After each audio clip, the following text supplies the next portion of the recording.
bênção, né?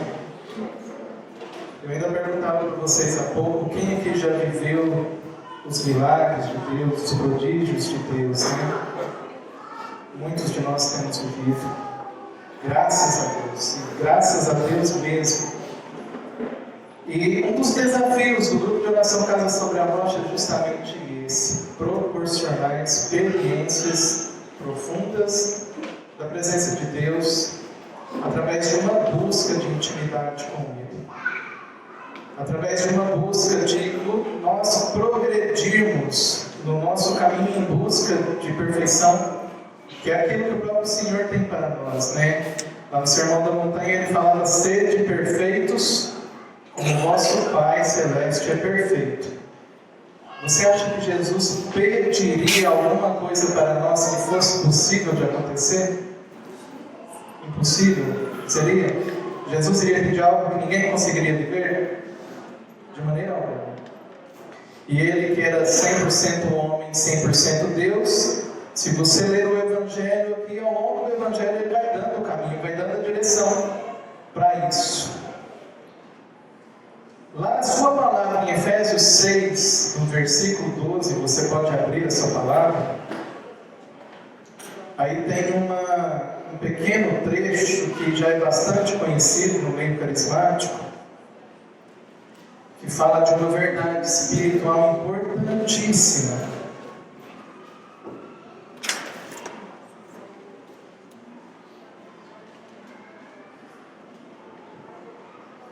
Efésios capítulo 6, versículo 12.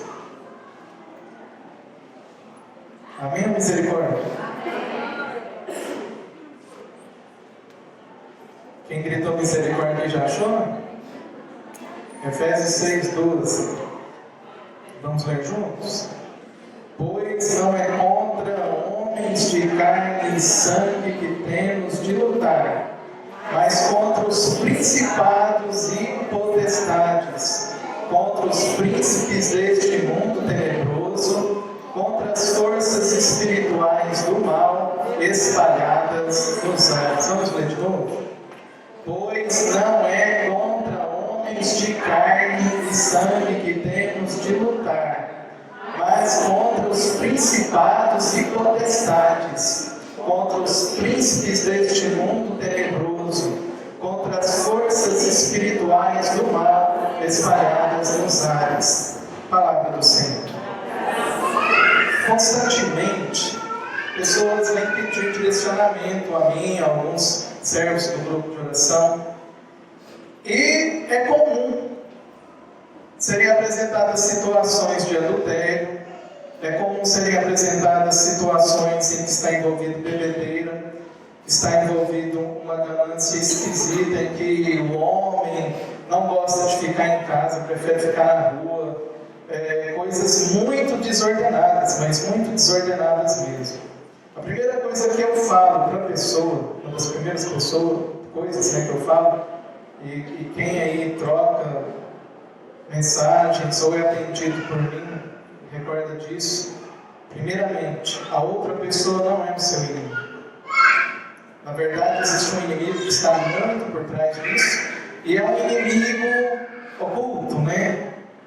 Sabe o amigo oculto lá no fim do ano? Esse inimigo oculto está o tempo todo ao nosso redor, como fala lá na segunda carta de Pedro, no capítulo 5, como um leão que ruge está pronto para abocanhar.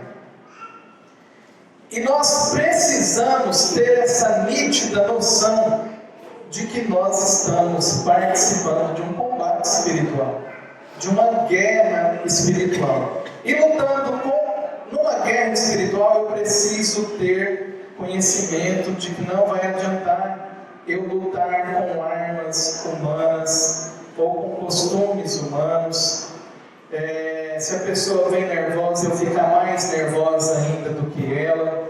Se a pessoa vem com ofensa, eu agir com muito mais ofensa ainda do que com ela, porque as coisas só pioram. Eu preciso ter noção de que existe um combate espiritual, de que o inimigo tem como principal alvo as famílias, e me fortalecer para lutar com unhas e dentes espirituais para salvar a minha casa, salvar a minha família, salvar aqueles que estão ao meu redor. E falar de uma guerra espiritual é um tema que às vezes fica muito fora da moda, principalmente nessa época em que as pessoas confundem Deus que é pai pensando que Deus é vovozinho. O Deus que é pai, o Deus que aponta o caminho, o Deus que permite certas limitações porque é pai, o Deus que permite certas provas porque é pai, e pensando que Deus é um vovozinho que permite tudo, deixa tudo correr solto, deixa tudo correr sem limites, porque no final todo mundo vai se salvar. Porque na verdade também não existe inferno, né? Esse negócio de falar de inferno é muito fora da moda. E é preciso nós corrigirmos certas coisas no nosso pensamento. Por mais que esteja fora da moda, se eu estou numa guerra espiritual, eu preciso compreender que o alvo dessa guerra espiritual é para que se perca. E o sangue que foi derramado na cruz, ele acabe sendo derramado, entre aspas, em vão para aquelas pessoas que não querem e não aceitam o senhorio de Jesus na vida deles. Por isso nós cantávamos: não fixeis os olhos em ninguém mais, senão nele. Não ameis a ninguém mais que a ele. Não adoreis a ninguém mais do que ele, porque ele próprio fala que ele é o caminho, e ele aponta as instruções de como vencer essa guerra espiritual. É interessante que existem pessoas aí que não são adeptas, de exercícios espirituais e falam: não, o sacrifício já foi feito lá no alto da cruz, ninguém mais precisa sacrificar. Abre a sua Bíblia em Mateus 16, no versículo 24. Mateus 16, no versículo 24.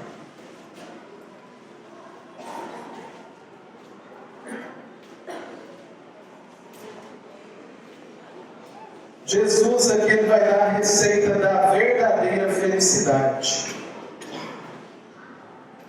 que muitas pessoas não aceitam.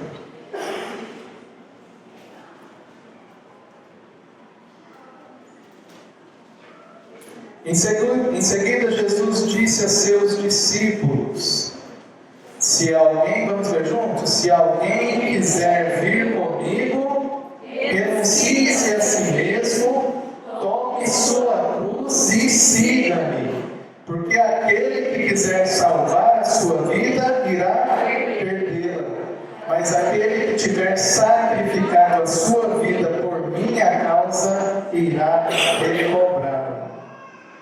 Palavra da nossa salvação. Olhem só para vocês verem, todos nós procuramos salvar a nossa vida na nossa cabeça. Muitas vezes esse salvar a vida é eu curtir a vida doidado. E curtindo a vida doidado, eu preciso juntar muito dinheiro e ter prazer nas diversas modalidades desse prazer, né? Jesus fala que nós não podemos servir a Deus e ao dinheiro. Quem coloca o dinheiro em primeiro lugar acaba perdendo o que é importante. Aperta assim o seu braço.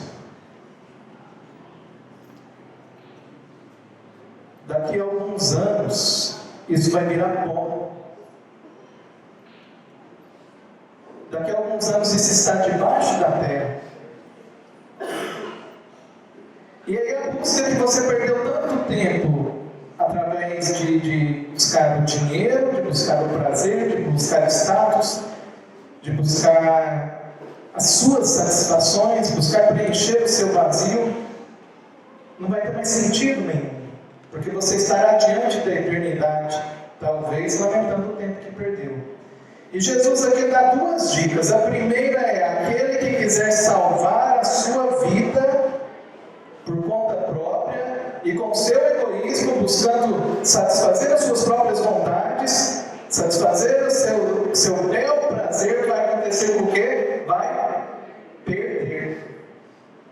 Mas aquele que perder a sua vida, que sacrificar, aquele que tiver sacrificado a sua vida minha causa irá recobrá-la. E sabe como é que você perde pela causa de Jesus? Quando você gasta o seu tempo buscando o bem do outro e não o seu bem. Quando lá do alto da cruz ele grita: tenho sede, é sede de almas, primeiramente da minha alma e depois do maior número de almas que eu puder arrastar comigo. E aí lá em Mateus 25, nós nem vamos abrir, ele fala que todas as vezes que nós tivermos matado a sede de alguém, matado a fome, tivermos vestido alguém que estava nu, tivermos visitado, tivermos ido a presídios, a hospitais, tivermos acolhido pessoas, todas as vezes que fizemos isso a um dos menores pequeninos, foi a ele que nós fizemos. E aí é necessário nós compreendermos, primeiramente, uma coisa que eu tenho falado muito, para muitos dos nossos servos e para muitas pessoas que procuram atendimento. A primeira coisa é que a dor e o sofrimento não são nossos inimigos. A palavra do Senhor em Tiago, ela nos fala que o Senhor permite a prova àqueles que Ele ama. Porque a prova produz paciência e a paciência vai produzindo muitas outras virtudes que nos levam até a Deus. Mas para isso eu preciso ter visão espiritual. Nesse mês de maio nós comemoramos uma aparição importantíssima de Nossa Senhora, que foi lá em Portugal, em Fátima. Nossa Senhora apareceu para 3 crianças. Vocês lembram o nome delas? Lúcia, Jacinta e Francisco. Vocês sabem a idade deles? Lúcia tinha 10 anos, Francisco tinha 9 anos e Jacinta tinha 7. E aí Nossa Senhora, na didática dela, ela apresenta alguns segredos para aquelas crianças. Vocês lembram dos 3 segredos de Fátima? O terceiro, tinha todo um mistério por volta dele, foi revelado no ano 2000. E o segundo, Nossa Senhora deu uma imagem fortíssima para aqueles pastores. Eu vou ler aqui para vocês o que é que fala. Isso aqui ela mostra para crianças.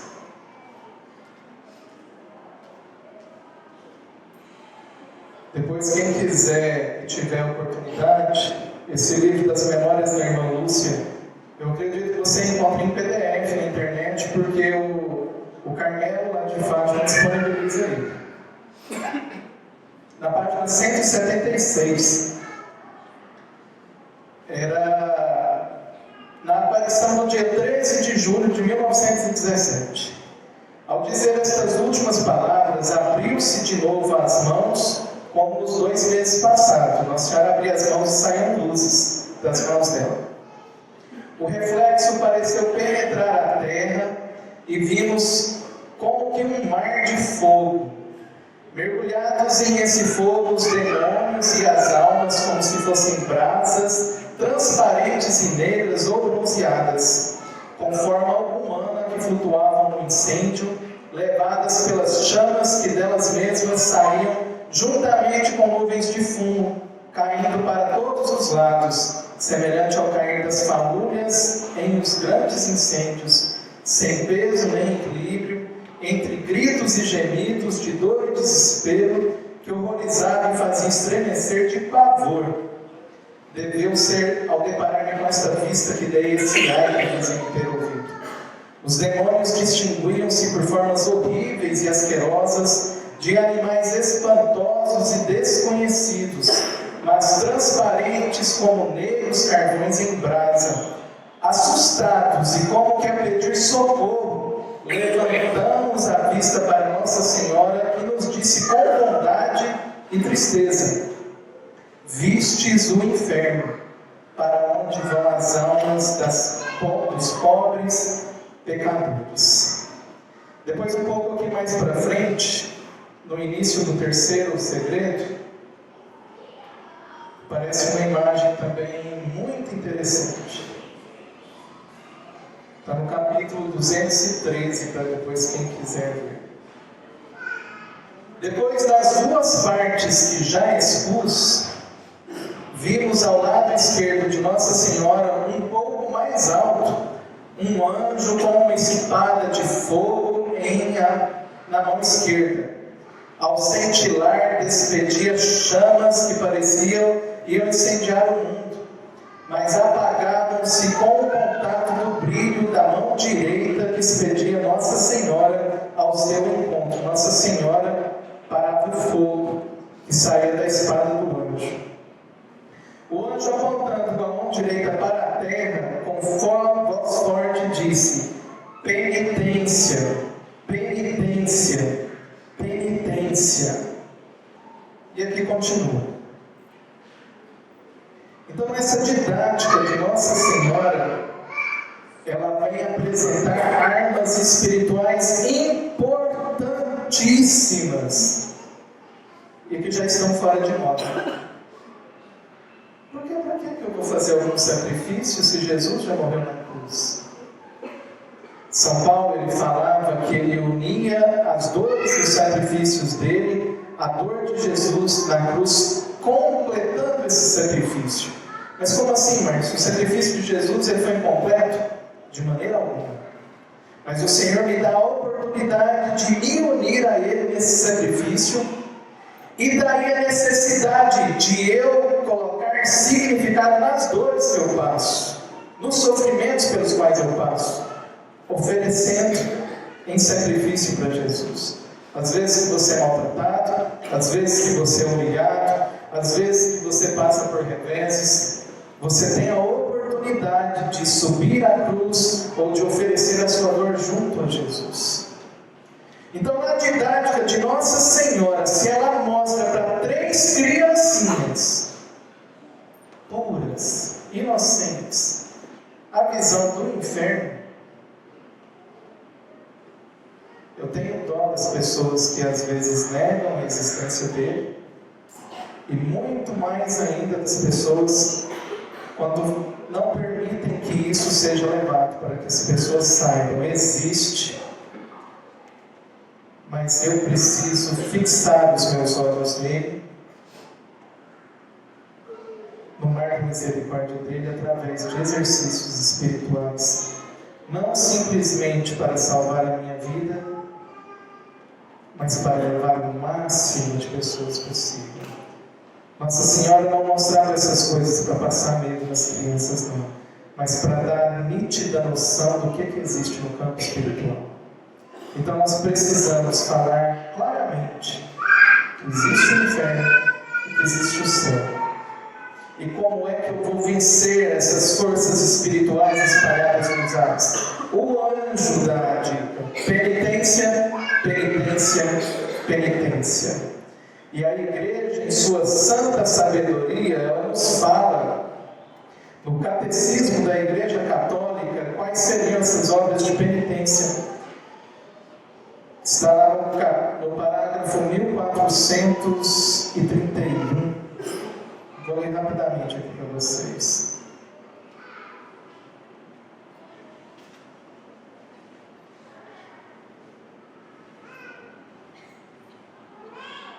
O 41 fala sobre a penitência. A penitência interior é uma reorientação radical de toda a vida, um retorno, uma conversão para Deus de todo o nosso coração, uma ruptura com o pecado, uma aversão ao mal e repugnância às más obras que cometemos.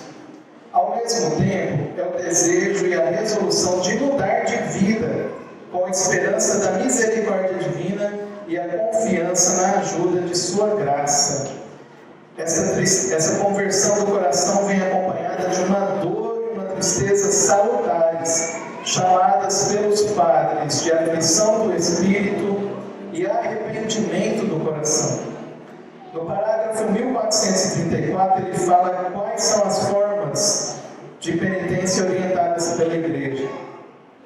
A penitência interior do cristão pode ter expressões bem variadas. A Escritura e os padres insistem principalmente em 3 formas: o jejum, a oração e a esmola, que exprimem a conversão em relação a si mesmo, a Deus e aos outros. O jejum a si mesmo, porque ali eu vou colocar limites nas minhas vontades caprichosas. A oração como a reordenação a Deus, porque eu vou dar glória a quem é devida a glória. E aos outros, porque quando eu meto a mão no bolso para dar esmola, ali eu estou fazendo algo em detrimento de mim, em favor do outro. Depois, no parágrafo 1438, fala dos tempos propícios, em que fala os tempos e os dias de penitência ao longo do ano litúrgico, o tempo da quaresma e cada sexta-feira da memória do Senhor são momentos fortes da prática penitencial da igreja. Esses tempos são particularmente apropriados aos exercícios espirituais, às liturgias penitenciais, às peregrinações em sinal de penitência, às privações voluntárias como o jejum, a esmola, a partilha fraterna. São obras de caridade missionária. Desde o princípio da igreja, os primeiros cristãos eles faziam jejuns e penitências às sextas e quartas-feiras. Hoje, como lei da igreja, ela orienta a fazer o jejum em apenas 2 dias do ano, que é quarta-feira de cinzas e sexta-feira da paixão. Mas esses são os dias obrigatórios, que não significa que eu não possa jejuar nas outras sextas-feiras ou fazer sacrifícios. A orientação que nós damos aos servos do grupo de oração é de fazer jejum todas as sextas-feiras, com exceção dos dias de festa, porque nós temos plena consciência deste combate espiritual que nós vivemos. E o jejum é tão importante, mas tão importante, que o próprio Jesus, você está em Mateus 16, né? Vai lá para Mateus 17. Mateus 17, 21. Mateus 17, 21. Essa história aqui, os discípulos de Jesus tinham tentado expulsar o demônio de um menino epilético e não conseguiram. Jesus vai e consegue. Os discípulos perguntam por que eles não conseguiram. Aqui no versículo 21, Jesus fala: quanto a essa espécie de demônio, só se pode expulsar a força de oração e jejum. Na guerra espiritual eu preciso estar fortalecido como numa academia. E aí eu preciso saber, Márcio, como é que eu faço o jejum.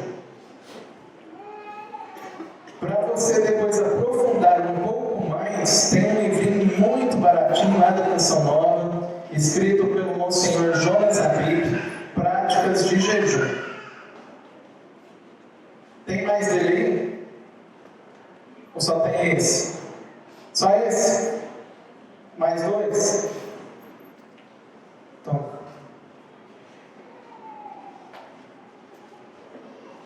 Só tem mais 2 lá. Depois vocês vêm aí, encomendam o livro. O livro é fininho, baratinho.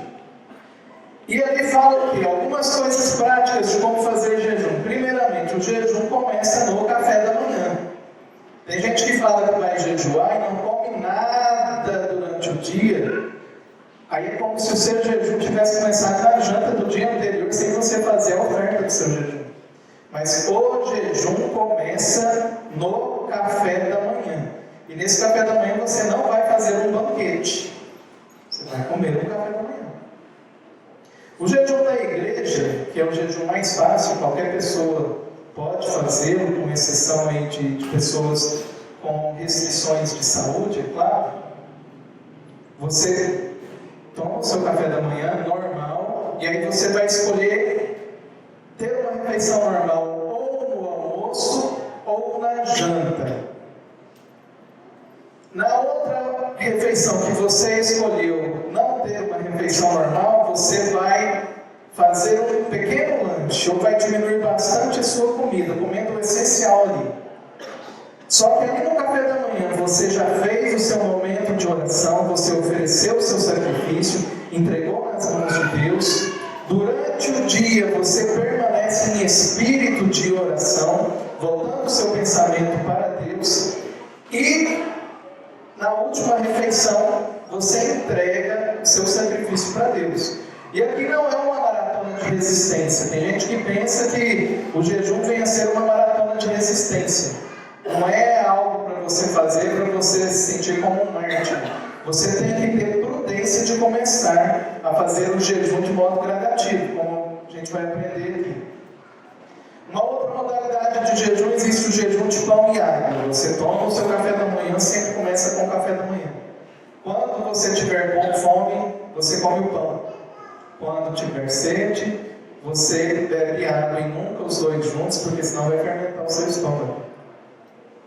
E comer de maneira moderada. Não é eu fiquei com fome, eu comi 4 pães. Você come um pão. Ou come uma fatia de pão, de acordo com o que você dá conta. Uma outra maneira de fazer jejum é jejum de líquido.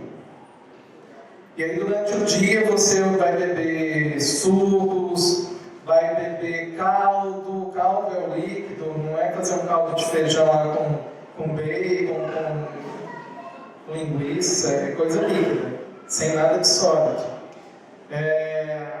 Aquela aguinha da sopa, líquido em geral. Você vai colocar ali o líquido. Existe uma outra modalidade também, que esse é o jejum para quem já praticou as outras modalidades de jejum, que é o jejum completo.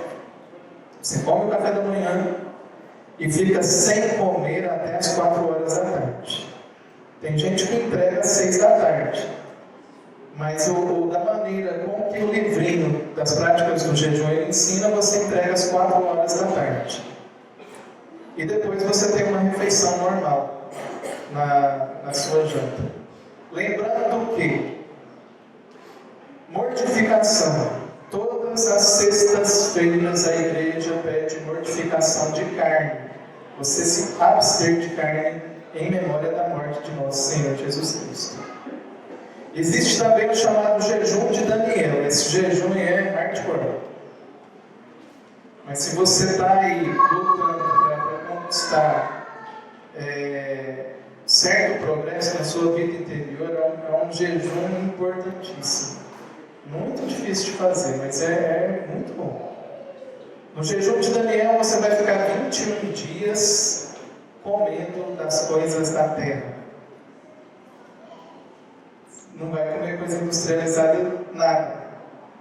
Você vai comer o seu arroz, você vai comer as verduras, vai comer as frutas.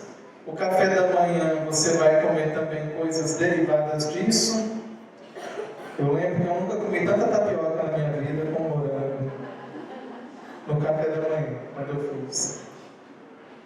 E o feijão você tira também, apesar de ser coisa da terra. E no café da manhã, no almoço, na janta, você só come fruta, verdura, cereal. Gente, é uma beleza. Para quem assim quer ter um momento maravilhoso de aprofundamento de oração, maravilhoso. E de queda você ainda ganha um bônus, né? Eu lembro que na época eu perdi uns 5 ou 7 quilos. Mas o objetivo não era perder quilo, era vida espiritual. Mas aí tem um bônus ainda nisso tudo. E à medida com que você vai praticando o jejum, você começa a perceber uma coisa muito interessante dentro de você.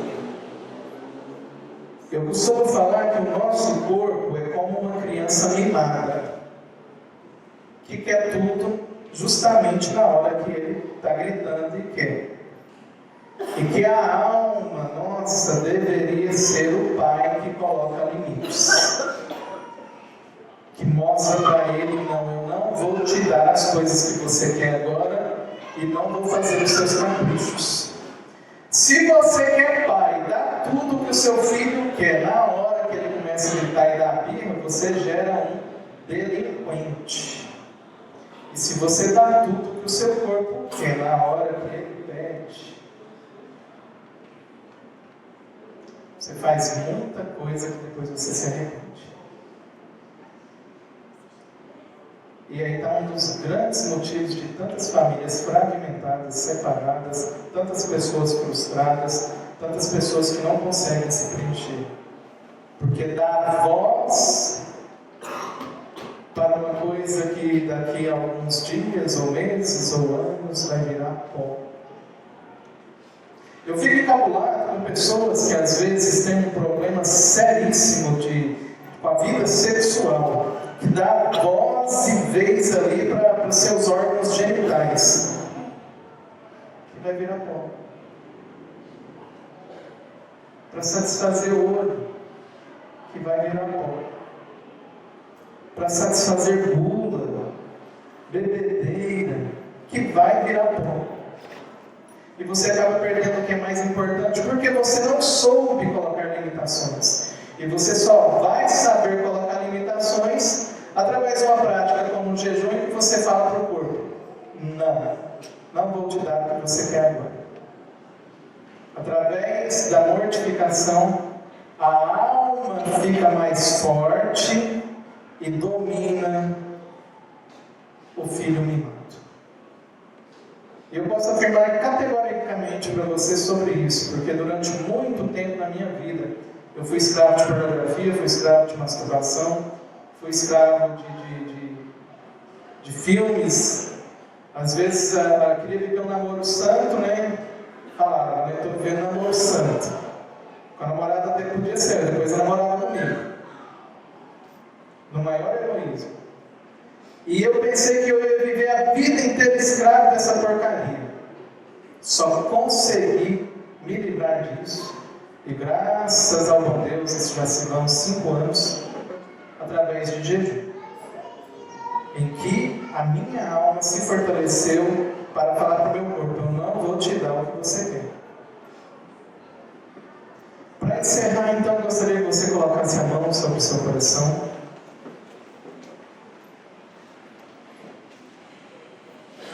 E diante daquilo que você acabou de escutar sobre a guerra espiritual em que nós vivemos, sobre a verdade e a certeza de que existe o inferno e que existe céu, em que nós precisamos nos fortalecer para cumprir a vontade de Deus, para matar a sede de Jesus no alto da cruz, é necessário que nós peçamos ao Senhor esse fortalecimento da nossa alma, fortalecimento da nossa vontade, para colocarmos em prática aquilo tudo que temos aprendido sobre vida de oração, sobre vida de penitência, sobre os sacrifícios, em eu pegar a minha cruz dia após dia e seguir atrás de Jesus. Convido você ficando de pé. E aí não sou eu quem vai orar por você, mas é você quem precisa orar por você mesmo. É você quem precisa falar para Jesus: Jesus, eu sei que é difícil, mas é isso que eu quero. Jesus, eu sei que é difícil, mas eu sei que você me capacita. Jesus, eu sei que é difícil, mas eu sei que é através do fortalecimento, através do sacrifício, através da penitência, eu sei que o meu espírito estará mais forte, a minha alma estará mais forte, para eu cumprir aquilo que é a tua vontade. E como a sua própria palavra fala, Senhor, eu deixar de fazer as coisas que eu não gostaria de fazer, porque quantas vezes eu já fiz coisas e mais coisas que depois não eram as coisas que eu gostaria de ter feito, e as coisas que eu gostaria de ter feito eu não dou conta de fazer. Amado Jesus, inquieta o meu coração, inquieta, Senhor, o meu interior, para que a minha alma me conduza até Ti. Senhor, eu quero ter esse firme propósito nessa noite, de avançar na vida espiritual, avançar no progresso espiritual, para que fazendo os exercícios espirituais do jejum, da esmola, da oração, a penitência, Senhor, eu possa me unir a Ti. Amado Jesus, eu quero orar por essa assembleia que está aqui reunida. E se eles têm vindo aqui, meu Deus, é porque eles querem, num propósito de vida, estar cada vez mais próximo dos seus sonhos, dos seus projetos. Eu quero clamar sobre eles neste momento, meu Deus, sobre essa assembleia, sobre cada um de nós, o fortalecimento da nossa vontade, da nossa determinação, da nossa inteligência, para que possamos nos deixar ser conduzidos para aquilo que você tem reservado para nós. Senhor, infundir em nossos corações o seu Espírito Santo, para que arranque de nós tudo aquilo que não vem de Ti e nos aproxime cada vez mais daquilo que é Teu. Que Nossa Senhora, Maria Santíssima, Rainha do céu e da terra, possa nos cobrir com seu manto sagrado e possa sempre nos apontar a direção que é você.